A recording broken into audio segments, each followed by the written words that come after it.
Hi everybody and welcome to the final episode of the Cameo Launch short film podcast for 2020. Joining me for the swan song to our year of hell is the transcendentally indefatigable George Mole. Indefatigable. Hello everyone. I have no idea what that word is and I'm going to have to look that up whilst Nigel does the news segment for tonight. Basically means that you are capable of putting up with me for an entire year and you're still enthusiastic at the end of it. So and almost a year before that as well when we worked together as well, Nigel. Don't forget. So yeah, thank you. I'm finally getting the recognition I believe I deserve. And also, this might be the first time I've used a compliment about you that I actually understand what it means. So oh really? Well, that's great. Save the best for last. And I hope you like that one because it's basically the last one that you're going to get until the new year. Yeah, fair play. Oh, we're starting those jokes already. Oh, yeah. I'll see you next year, mate. Come on. I'd like to say you're better than that, but you're not. But anyway. No, I'm not. I stay in my lane, and that is why the world stays spinning. The same. But anyway. So, George, for the final time this year, why don't you fill us in on what you've been up to in the run-up to the end of 2020? Oh, I'd love to. So actually, for the first time in a very long time, and not since Tenet, I've technically been to a cinema during the pandemic this week. No way. And yes, this is currently, as we're recording this, the tiers and upgrades have just changed for Surrey, where we're actually based at the moment. So things are changing, and we're not going to be able to do any cinema anytime soon. But this cinema might be able to continue going. I think they're called Blue Sky. I'll have a look. It could be in the episode notes at the end of this. We'll have a look at it. But it's in Cranley in Surrey, and I drove down there with a friend in my car, my flatmate, and we went down there, and they're doing Christmas drive-through cinema basically. So I saw Home Alone sat in my car. They wipe down and give you a giant speaker that you put on top of your sort of dashboard, switch your engine off or not. And then it's got the volume on it, it's got Bluetooth, there's a number on it with the menu, and then you order your food, and then with masks, they come over and they bring you Prosecco and hot dogs, pizza, alcohol. That sounds amazing. And you watch Home Alone. And you watch Die Hard for kids. You can also watch Die Hard. You watch Die Hard for kids, and then afterwards at 9 o'clock, Die Hard was also on, but I just went for Home Alone. Fantastic experience. If you can get to a drive-through and it's safe for you to do so, I recommend it. It has brought me back some, not just Christmas spirit, but the cinematic experience as well. So I recommend it. Fantastic. That sounds brilliant. I'm not at all jealous. You sure? That's a lie. I'm incredibly jealous. So, go see Die Hard. That's actually really, really great. Go see Die Hard. I'm going to go see Die Hard. It's going to happen. Please. And we deserve this. We deserve this. You deserve it. Let's go watch Die Hard. But yes, the link to that cinema, if anybody is interested in potentially visiting somewhere that might escape the lockdown restrictions, will be in the episode notes. So check that out. Now, while the year itself was something of a dumpster fire, there were some fairly sizable bright spots, not least of which were the selection of utterly fantastic short films that we had the pleasure of reviewing over the course of the last 12 months. We've laughed, we've cried, we've had our minds thoroughly blown. So tonight is where we highlight our highlights. So please let me specify that this is a list of films that we reviewed this year, not necessarily the films that were made or released this year. So George and I have made our own lists. We're going to go through our top 10 picks. Then we're going to go away, collate our two lists, and come back with the definitive Cameo Launch top 10 short films of 2020. Firstly, however, we're going to jump into our final new segment of the year. So, as you will have heard from just about any other news or entertainment outlet, even tangentially related to film, Warner Brothers shook up the movie world by announcing that they would be releasing their entire movie slate for 2021 simultaneously at cinemas and on their streaming service, HBO Max. Bearing in mind, this won't have any impact on the release of films here in the UK, as HBO Max is purely a domestic streaming service. So this has obviously upset a lot of their collaborators and partners, as this decision appears to have been taken without consulting them or making any kind of arrangement as to honouring profit participation contracts in the case of artists or recouping investments in the case of co-financiers. Since then, Disney, who had alluded to shifting their focus to creating content for their Disney Plus streaming service, dropped a huge announcement in which they confirmed they'll be making basically all the entertainment anyone intends to watch for the next half decade. This includes padding out their roster of original content with shows like WandaVision, Falcon and the Winter Soldier, Ms. Marvel, and more from Marvel Studios. The Bad Batch, the Ahsoka Tano series, and the Obi-Wan series from Lucasfilm, to name but a few. But interestingly, they have very much confirmed their ongoing commitment to theatrical content with the confirmation that Black Widow will still be released in cinemas. Doctor Strange and the Multiverse of Madness will also receive a theatrical exhibition, as will Ant-Man and the Wasp: Quantumania. Fantastic title, by the way. What a title. And seriously. And of course, Guardians of the Galaxy Volume 3, Thor: Love and Thunder, and Black Panther 2. On the Star Wars front, Patty Jenkins, director of Wonder Woman and one of the many filmmakers to voice their displeasure at the recent goings-on at Warner Brothers, has announced that she will be directing the new Star Wars film Rogue Squadron, which basically sounds like Top Gun in space, which I'm totally here for. George, what about you? Well, I think it's also based on the video games of the same name, which I've never played, but I know a lot of people are very, very much big fans of them. I actually have the game because I bought some crazy full Star Wars pack on a sale on Steam once, so I actually do have it myself, so I could play it. But people love it, and I know that they're hoping that some of the stories and some of the sort of space combat from that is involved. And yeah, Top Gun and Star Wars, I'm here for it. I love it. Some of the best stuff in the worst Star Wars, i.e. Phantom Menace, i.e. the pod race, is still like ships moving around, stuff we don't have in our own world. So of course that's going to be interesting. But I don't know, Disney, Warner Brothers have said, cinema's dying, we're doing this. Disney have gone, no, we control cinema, we're going to keep cinema going, we're going to keep doing all of this and make way too many Star Wars shows. And now it's quite a good bit of Marvel, which I am happy for, that I'm fine with that.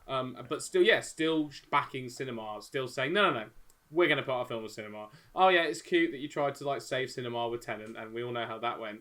But no, all they've got to do is release Black Widow as soon as it's the right time, like at least globally, if not domestically, and in certain countries. And they're going to make bank again. People will go out. There will still be plenty of people who will wait and watch it on release, depending on what's going on in that country. But yeah, no, absolutely, people are going to go out in droves, and they're still going to see it. Yeah, absolutely. I mean, it's interesting that these guys basically have put such a huge stamp on the theatrical experience. Yeah. Directly after everything blew up with Warner Brothers. 100%. I don't know if it just kind of worked out that way, or if they timed, or if they decided, once everything happened with Warner Brothers, they thought now's probably a good time to let them know exactly what we're doing. Who knows? I don't think. I think if history has taught us anything, you can't trust the House of Mouse, but there are some talented people there. I would definitely agree. They aren't where they didn't get to where they are by accident. But so with such big ticket items heading for the big screen from a studio that had barnstorming success with their streaming service and apparently has no intentions to pursue a similar release strategy to Warner Brothers, what do you think this means for the industry as a whole? Well, I mean, Disney are basically going to carry on doing what Disney wants. Disney is the sort of, it's the steamroller sometimes with the industry, and it just keeps happening and either get in the way or get out the way. Disney don't just stay in their lane. Disney buy all the other lanes and make it their lane. We know that. We're familiar with that. So, of course, they've got a lot of fingers and a lot of pies. So I totally understand why they haven't done a similar release strategy to Warner Brothers, because they have so much stake in everything. They do somewhat. I genuinely believe they control the market. Like by this point now, the monopoly, 100%. Is so big with the Fox takeover and everything in this pandemic, with Disney Plus getting even more subscribers, obviously, like most streaming services have as a result of it. I believe Disney, when Disney got the Warner Brothers sort of announcement, I think it felt like a ripple to a wave. It's nothing to them. Doesn't matter. They're going to do what they want at the end of the day.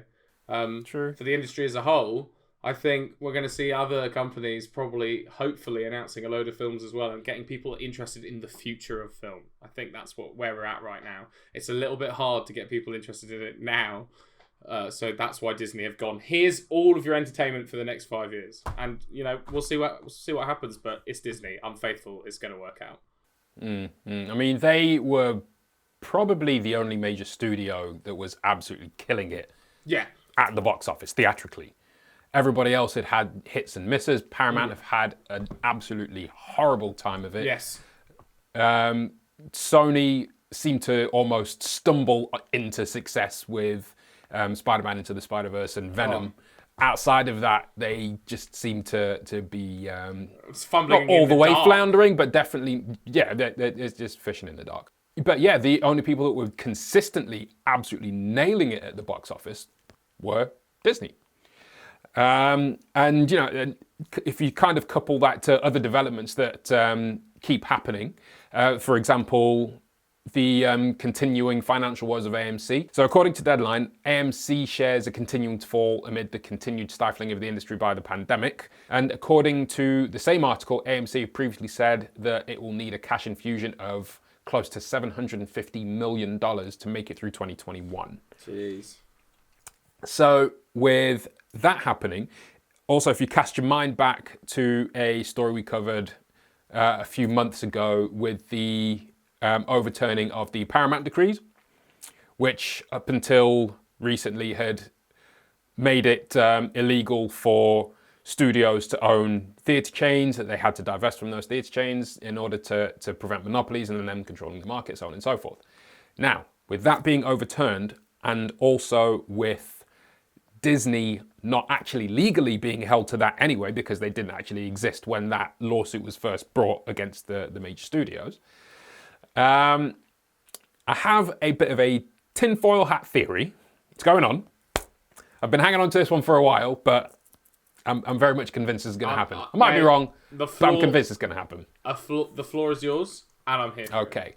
So, Disney have, at the same time as launching a massively successful streaming service, essentially have recommitted to the theatrical experience. At the same time that Warner Brothers, one of the few studios left that tends to work with auteurs in a particular way, Denis Villeneuve, Christopher Nolan, among other people, Patty Jenkins, all of these people have been massively turned off by what they've done. And that shows that some of the biggest artists, some of the biggest names behind the camera still in the business, are still committed to the cinematic experience, which Disney has just reaffirmed its commitment to. AMC now looking bankruptcy in the face, I'm quite certain that Disney is going to wait until the 11th hour and basically snap up AMC. Or large chunks of AMC. Yes. If they were to make that kind of a move, it basically means that they would have control of the biggest cinema chain in the world, which incidentally, as we mentioned before, owns Odeon. And they would basically be able to get preferential rates for the films that they put into cinemas. Instead of having to give away 40-odd%, if they end up owning the chain itself, then that money is just theirs. And if you have people like Warner Brothers who are kind of trying to split the difference between a theatrical release and simultaneously releasing on HBO Max, which basically in and of itself is going to cut down the amount of box office any film is going to make anyway. If you then couple that with Disney going all in with owning cinema chains once it becomes legal, if it isn't already, for them to do so, then these guys basically will have cornered the market completely. They will have the biggest studio-based streaming service. They will basically have the biggest outlet for cinematic content, potentially in the world, definitely in the United States. Yeah. That cements Disney's dominance for the foreseeable future, definitely, I think. But, like I said, tinfoil hat theory may not happen. They may have absolutely no intention of doing anything like that. But the piece is kind of fit for me, so we'll wait and see what happens with that one.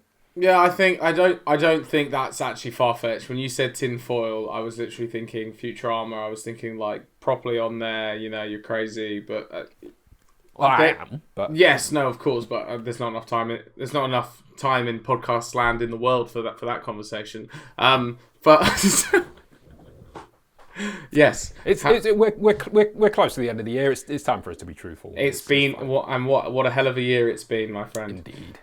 Yeah, no, I think there's enough evidence that definitely points to that could happen. I don't know if it's the case. I mean, you mentioned about how Disney obviously so massive and everything. Have they now got the biggest streaming library as well? Technically, I don't know if it's the biggest streaming library. I mean, Warner Brothers have a very extensive library. Oh, okay. As we mentioned before, HBO Max is purely a US service anyway. So in terms of theatrical release, nothing's really going to change for us. I'd say nothing will change for us. But if what they're doing catches on and they start to gear towards HBO Max, it's going to become difficult to attribute any given funds to any given movie. So a movie like Dune that's coming out, yes, in this with this kind of release strategy, no way it makes its money back. That film is crazy expensive, and it will need as many eyes on the big screen as possible. But taking it away from Warner Brothers for a minute, even with something like Black Panther, that did crazy business. That did like $700 million phenomenal, at home. It did 1.3 billion worldwide. And had that been released with this kind of model, because the majority of its box office was domestic, that could have easily been cut in half. Yeah. No way that then breaks the $1 billion mark worldwide. And when you have films like that, which clearly were massively popular and massively successful, not able to claw that money back or not able to create attributable revenue, then when you go back to your investors are going to be like, well, we're not going to put as much money into your motion picture division because it's not profitable anymore. It's not making enough money anymore. They're more likely to then just put money towards content that has more synergy with a streaming service, with HBO Max itself. So you could then see that disrupting the kind of films that we then get over here because of how it affects the domestic market, if that makes sense. I went around a lot of houses to get there, but you see what I mean. But as we say, we'll just see what happens. And I'm sure you've had enough of me trying to be a cinematic Nostradamus anyway. So let's crack on with our main event. So George, do you have your top 10? I do. There has been a lot of internal debates with myself over the past week. I had a top 10 in my head when we said we were going to do the top 10. As soon as you said it to me, I had a top 10. It is wildly different to that original top 10. It is Frankenstein's Monsters top 10. I might even change it halfway through talking to you about it. It's very, very likely. In fact, I'm going to change it right now. There you go. Oh, mate. It's happened. It's too difficult. And this is the problem when you have this many awesome films. Oh, absolutely. 10.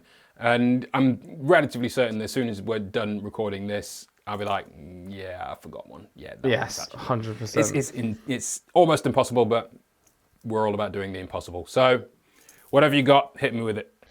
I will do. So we're at number 10. It's the Foster Portfolio, which is quite an early review for us, quite early in the podcast. Nigel actually recommended this one and sent it to me. It's based on the original short story by Kurt Vonnegut Jr.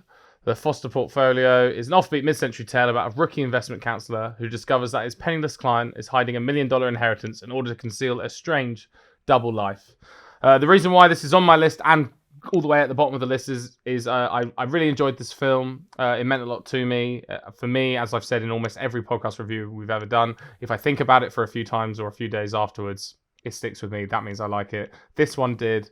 I like the camera angles, the music, obviously. The whole ending sequence on the piano was absolutely beautiful. So that is why it's my number 10 pick. So at number 9, we have Control Z in 2017. I love this film. The ending of this film, the whole film is amazing, but the ending absolutely is incredibly witty and funny. It's a tight Brit sci-fi comedy that I absolutely recommend. It's an easy watch. It lures you in the lovely little English cafe setting that you've all been in if you've ever gone into a cafe slightly late at night in a winter's evening.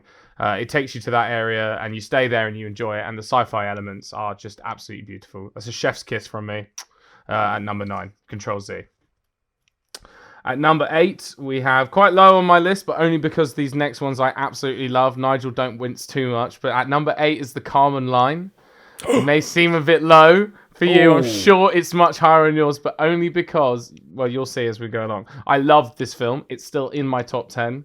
It just got pushed out by some other ones that I just really, really enjoy a little bit more. But this film is beautiful. This stays with you after you watch it.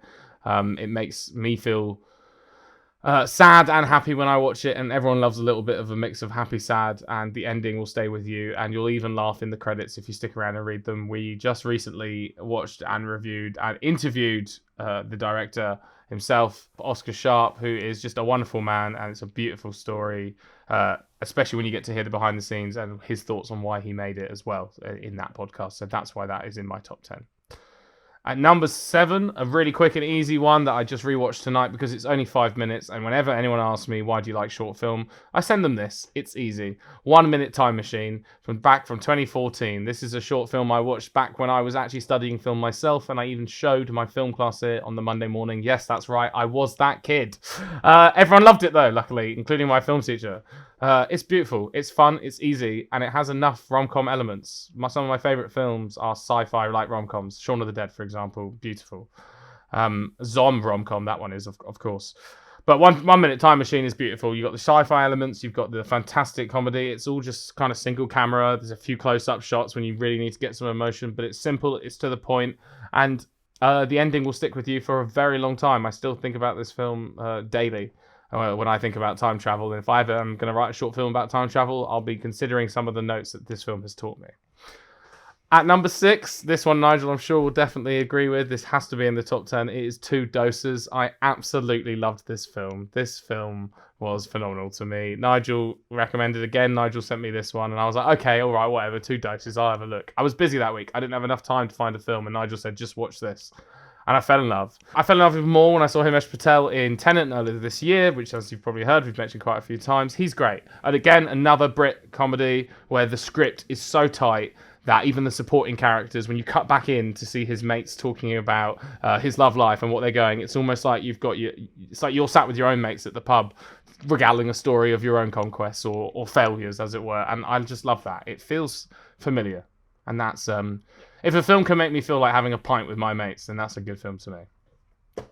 At number 5 is another early one that we watched, which has stayed with me in, I would say, not necessarily a positive way, but not completely a negative way either. It's Hungry Joe. This is a film where the noises, the Foley, the visuals, the sound effects, all of it have stuck with me ever since I've watched it. It's a phenomenal short film. It's so very well done. The acting is incredible. However, it makes me feel a little bit grim, and I can't talk about it for very long periods, but it is a very good film. At number 4, I always thought Nigel cheated when he chose this in a way, because if it's won an Oscar, then obviously it's incredible, but it has to be The Neighbour's Window from 2019, just last year. Nigel has sent me a few short films, but none of them have made me cry like The Neighbour's Window made me cry. I had an emotional response, so it's going to have to be high up on the list. It's a beautiful film that shows that not only is not always the grass always greener on the other side. However, sometimes you've just got to look around and enjoy what you've got. And that is just a beautiful message for anyone at any time. And it's very well acted. And I couldn't even watch it again before this because I knew I needed to be emotionally prepared for the podcast. Just talking about it now, it's a little bit too emotional. So we're going to move on to number 3. So...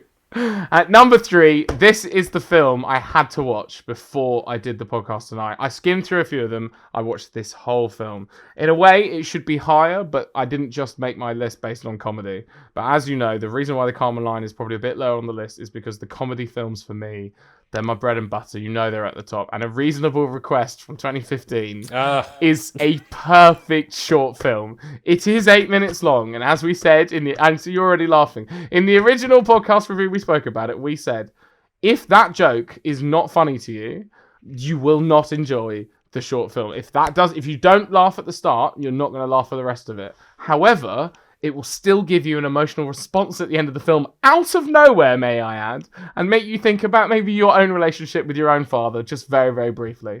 In a film based around such a puerile punchline that you get at the start of the film, yeah, and then the punchline really is, no, this short film is about family, and it's about forgiveness, and it's about a father and son coming back together and starting anew. And for me, if you can make me laugh and cry, then you're doing a bloody good job. So that's why Reasonable Request is my number 3. I love that film.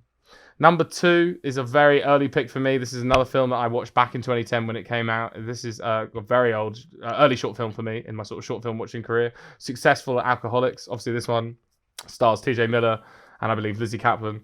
I love that film. It's beautiful. It's so very well done. It feels like a quintessential short film from that kind of era in sort of America, where you got the male and the female lead. Will they, won't they? But they're together.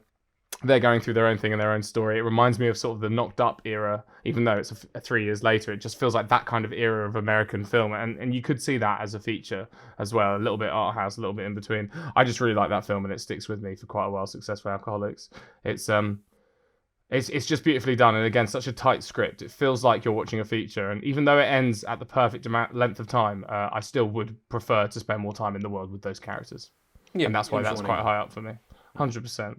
And then number 1, this is my cheat because it's still technically a Netflix show. It is Love, Death and Robots Beyond the Aquila Rift. Did you think that was going to be my number 1? Did you maybe have a theory? I was surprised that we got as far into the top 10 as we did without it being mentioned. So as we got further in, I was like, this is going to be number 1, isn't it? I've changed it so many times, but I clicked on it earlier and I just heard the music and the sound effects and the atmosphere straight away. And I got up and I turned off the lights in my room, turned up my soundbar, and I watched the whole thing again. And I didn't have enough time before the podcast started. That's why I was actually a few minutes late joining the Zoom call this evening, Nigel, because I watched the whole thing again. Wow.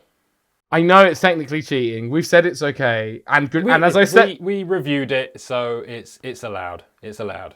It's fine. It is amazing. The score, as I just mentioned then, is fantastic. If you watch this film, turn it up loud.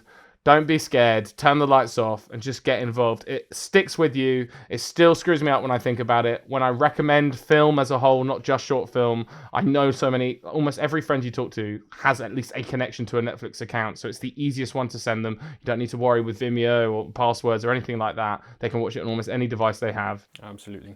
Beyond the Aquila Rift is my number 1 of the year that we reviewed because I still can't stop thinking about it. It's disturbing. It stays with you, but I kind of like it. Yeah. And that is my top 10. In as much as... No, that's a good lineup. That is a good lineup.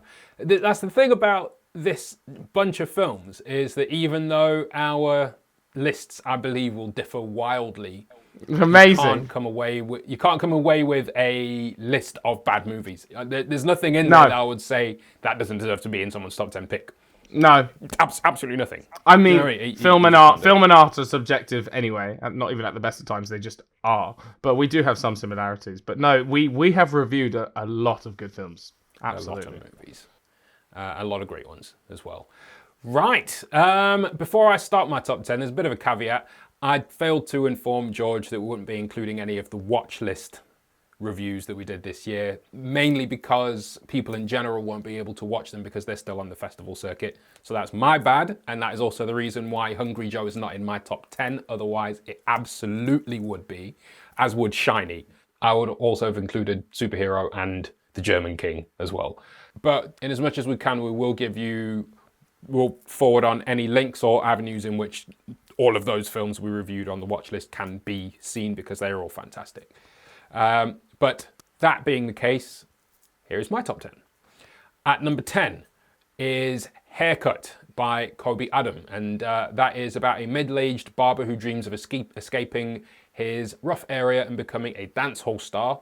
But an encounter with a local drug runner brings up uncomfortable truths about his past and makes him reconsider his importance in his community. Now, this film has an authentic sense of community. It has a very specific flavour to it that's uniquely British and deals with themes like the individual versus the community, the past coming back to haunt you, the consequences of your actions. It is done in a way that really brings its supporting characters to life. Robbie G as the main character absolutely holds it down, is the center of that entire universe, and it is just a brilliant, brilliant watch. Kobe Adam, of course, went on to direct episodes of Noughts and Crosses on BBC, who has just gone from strength to strength. Can't wait to see what he does next. So that's my number 10. Number 9 is Tortilla by Eros Vlahos. So that is a Ibiza set British comedy, and in a make or break headline show on the island of Ibiza, globetrotting narcissistic DJ Chris Fader and his pushover manager Scotty Shaw regain consciousness on a deserted beach. When memory fails them, they embark on a journey across the island, piecing together the events of what was clearly a very busy night before. So this film is all kinds of fun. It has a robust plot, bags of humour, and a ton of heart. It's incredibly rewatchable and just puts a smile on my face like every time. every time I watch it. It's just fantastically made, and it has that sense of playfulness that Eros Vlahos brings to all the films that he's done, definitely the ones that we've reviewed anyway. So yes, that is my number 9. At number 8 is Pioneers from Charlotte Fassler and Danny Girdwood.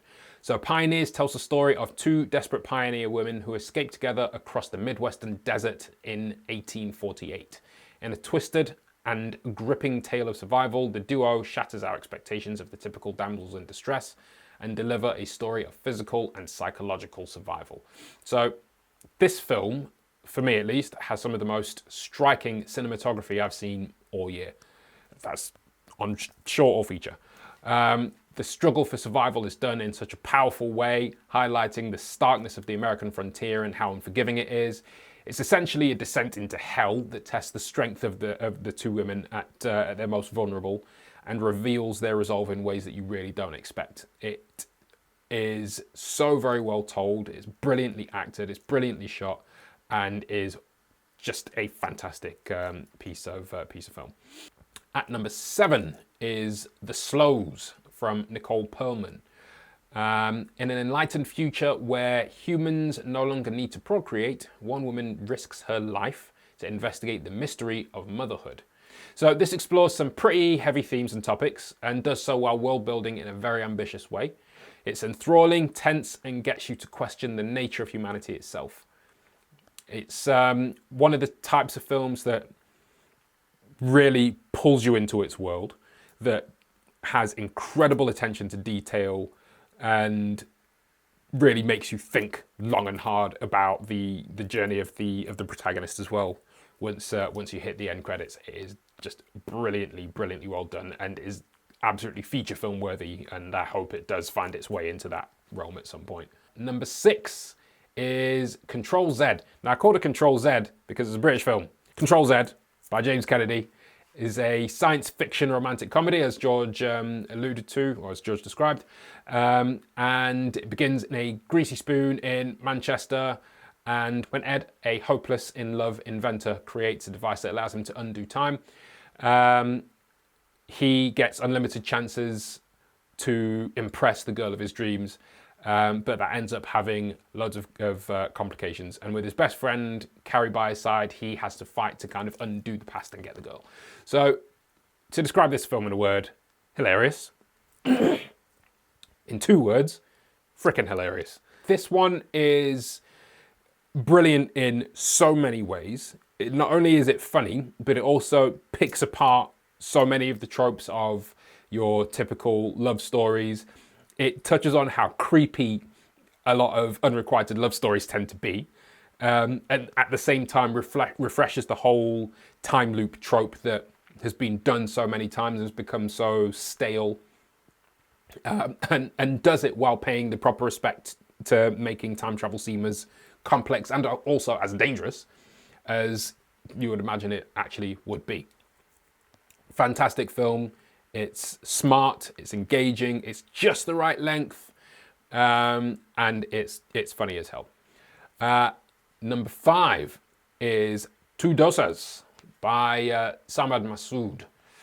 So, as George described, it centers around Pavan, a bit of a geek, who takes his English rose on a date to the most authentic Indian restaurant in the city, and to his horror, she goes off menu in Hindi. So yeah, this film's all kinds of adorable. It's cross-cultural in a very refreshingly original way. It's original in a way that stories told in flashback and narration just shouldn't be. When you think of every time those things are employed, like voiceovers, flashbacks, all that kind of stuff, it basically just points to a stale story unless they're used perfectly, which it is in this case. The way that they actually bring people into the story whilst being in flashback mode, it's just brilliant. It's just brilliant. I haven't seen a rom-com told in quite an original, refreshing way such as this. Again, I would love to see this in feature film form. It embraces colour, music, vibrance. It just makes it an absolute joy to watch, and it is probably one of the most rewatchable films that we've reviewed this year. My number 4 pick is Beverly from director Alexander Thomas. So this period racial drama follows the identity struggles of a mixed-race teenager who moves to white suburbia. Her fight to fit in with the local gang leads to devastating consequences. So this film dives into racism in a way that very few films do. By discussing the identity of a mixed race girl in the 80s, we end up almost discussing the identity of Britain itself. I love how those two things work in parallel in the way that the story is told. I love how it looks at the complexities and the unexpected ways that cultures in the UK at that time period, how they overlapped even when they were also in conflict. It's just brilliantly conceived, brilliantly executed, brilliantly acted. Holds your attention from start to finish. It is just fantastically done and is obviously very highly recommended. Number 3 is My Neighbour's Window from Marshall Curry. This also is on George's list. And as we say, it tells the story of a mother who's grown frustrated with her husband and her daily routine, but her life is shaken up when 2 free-spirited 20-somethings move in across the street and she discovers that she can see into their apartment. So this film is unique in that it's so relatable, and relatable in non-tropey kind of ways. I think, especially, but not exclusively, if you're a parent with young kids, you'll definitely see yourself reflected in this film, and you'll understand the source of a lot of the frustrations that are depicted. And it's not just one way, it's not from just one person as well, even though the story focuses on the mother in the story. It kind of hits you with perspectives from people that you don't expect to be going through the same thing. You know, it captures what it feels like to have said goodbye to your youth before you're ready, and it uses that perspective narratively just to shake you to your core once you kind of hit the end. It's nuanced and it's wonderful. It's just full of love. It's a fantastic film. At number 2, in an area where it deserves to be, is The Carmen Line. This film is about a woman who contracts an unusual condition that causes her to rise gradually into the air as her husband and daughter struggle to cope. So this film, it floored me. Its core concept is so abstract, yet just by its nature ends up being just so painfully familiar. The timing of its release onto Vimeo is actually very appropriate as well, as it kind of relates to situations that many have found themselves in as a result of the pandemic and of lockdown. Its relatability is very much its strength. And what's brilliant is that relatability comes out of the abstract nature of the premise as well.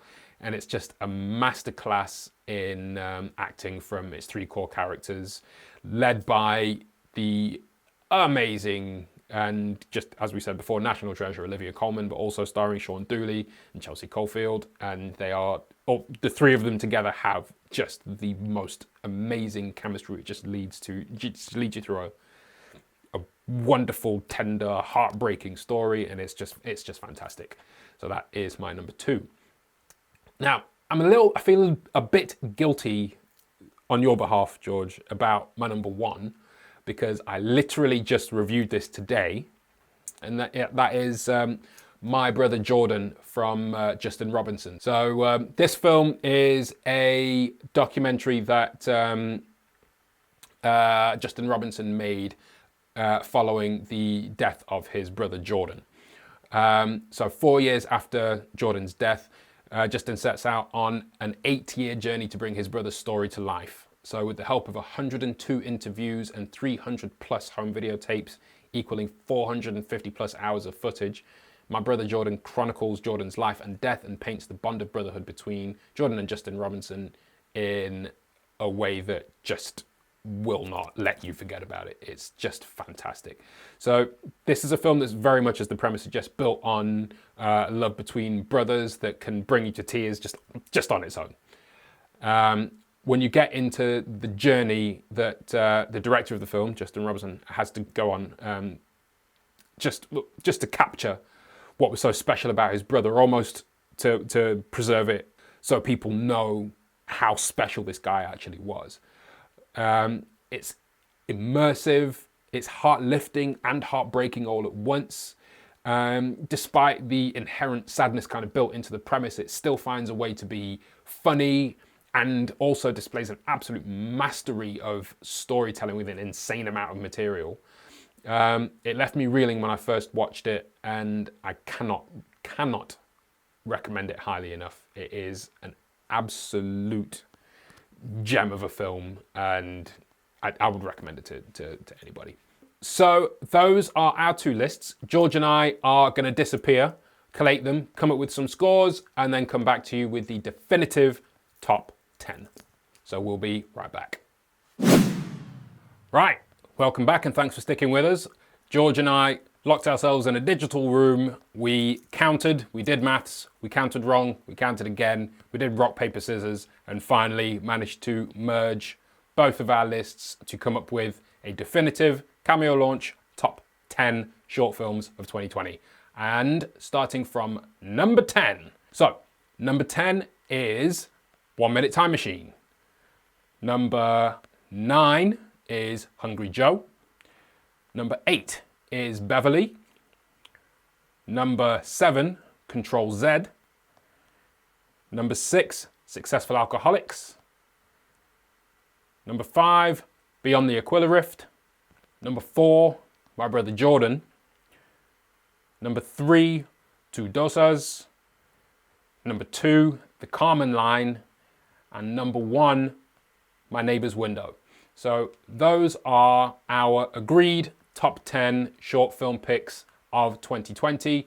We've combined all of those films, save for Hungry Joe, as that is not yet available for public viewing, as it's still on the film festival circuit. But we've combined them in one article on cameolaunch.com. So if you head to cameolaunch.com/reviews, you'll find it right there, and you'll be able to watch every single one of those films back to back. It is a perfect way to spend the day. They are all amazing, amazing films. We left out so many that are absolutely worth your time. So please go through them, check them all out. They are fantastic, fantastic films. We can't thank the filmmakers and the teams involved enough for going to bat for their ideas and taking those ideas and putting them on the screen for people to see all over the world. So once you've had a look at the other short films that we've reviewed, let us know whether or not we got it wrong. Were there other films that you would have put in the top 10? Were there other films that maybe we put a little too high for your taste? Let us know. You can reach us using the handle @Cameo Launch on Facebook, Twitter, and Instagram. You can also head over to YouTube and subscribe to our YouTube channel so you can get notifications of each new episode that we post, each new video episode that we post. Also, you can subscribe to our podcast through all of your favorite podcast platforms, including Apple Podcasts, Spotify, iHeart, Deezer, and many, many more. The fun doesn't stop with the podcasts themselves, because we have a ton of new features on our platform, including the Cameo Launch shop. So if you go to cameolaunch.com/shop, you will find just a veritable smorgasbord of film-related products that you can buy, from classic films on DVD and Blu-ray, including the Akira Kurosawa Samurai Collection, the Jean-Luc Godard Collection. You'll be able to catch classic Van Damme movies, the classic 90s gritty urban drama gang-related with James Belushi and Tupac Shakur. We also have books related to filmmaking, including screenplays. We've got the screenplay for The Trial of the Chicago 7 and for Tenet. So you can give that a read. You can read it again and again and again until inverted time starts to make sense to you, before you actually rewatch the movie and get your mind blown all over again. So give it a look. Pick out a fantastic present for the film lover in your life, and even if that film lover is you. And get buying. We send all of our stuff out free of delivery to the UK only. So that brings us to the end of our podcast run for 2020. Guys, thank you so much for being with us all year. Thank you for listening to us ramble on about the films we love. George, you've been a fantastic partner in crime. How are you going to spend the rest of your 2020? Oh, it's going to be fantastic. Work's starting to slow down. It's that little bit at the end of the year where I'm going to catch up on some video games, catch up on some TV and movies. I haven't even watched Mandalorian from last week yet, but I've been up to date so far. I'm just going to catch up. I'm going to relax. I'm going to see some family safely where I can within the guidelines, and then I'm going to come back home and play all the new video games and watch all the new movies that I'll get for Christmas. Same as I do every year. Pinky, try and take over the world. So please come back in the new year. George and I will be back. We will be aiming higher and broadening the content we're going to be bringing to you as well. So thank you so much for being with us, and have a wonderful 2021, and we hope you spend at least some of it with us. Thanks a lot. Thank you.